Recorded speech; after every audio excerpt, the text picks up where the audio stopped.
Feeling ఏంటంటే మనమేదో after all చిన్న దేశం, ఇదే మన ఆర్థిక పరిస్థితిగా చూస్తే మనమేదో చిన్న దేశం అన్నట్టు ఫీల్ అయ్యేవాడు.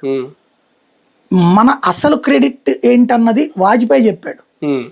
నువ్వు 100 కోట్ల జనాభా ఉన్న భారతదేశాన్ని కాదు, నువ్వు నా మీద ఆంక్షలు పెడితే పోయేది నువ్వురా అన్నాడు అమెరికాని అణు పరీక్షలు చేశాక. అంటే మనం బార్గెనింగ్ చేయగలిగిన కెపాసిటీ మన దగ్గర ఉంది జనంతో. అది వాజ్పేయి చెబితే మోడీ కరెక్ట్గా ఇంప్లిమెంట్ చేస్తున్నాడు.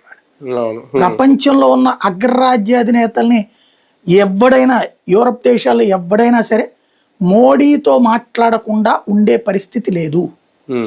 మోడీ ఎసెన్షియల్ వాళ్ళకి. G7 అనేది మనం కాదు, వాస్తవంగా మనం G7లో ఉండాలి. ఎందుకు? ప్రపంచంలో టాప్ 1 అమెరికా ఉంటే, టాప్ 2 చైనా ఉంటే, టాప్ 3 జర్మనీ ఉంటే, టాప్ 4 మనం. కానీ చైనా ఉండదు, మనం ఉండదు G7లో. మన ఇద్దరం లేనటువంటి యూరప్ దేశాల్లోని ఆర్థిక 7 వ్యవస్థల్ని తీసుకొచ్చి అదే G7 అంటారు వాళ్ళు. ఆ 7 కూడా ఖచ్చితంగా ప్రతిసారి గెస్ట్ గా మనల్ని పిలుస్తున్నారు. రేపు కూడా వెళ్తున్నాడు మళ్ళీ.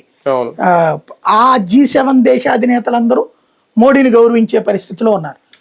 అది ఏంటంటే ఇతను నా మార్కెట్ ఇది అనేది రాయల్ గా నుంచుని చెప్తాడు.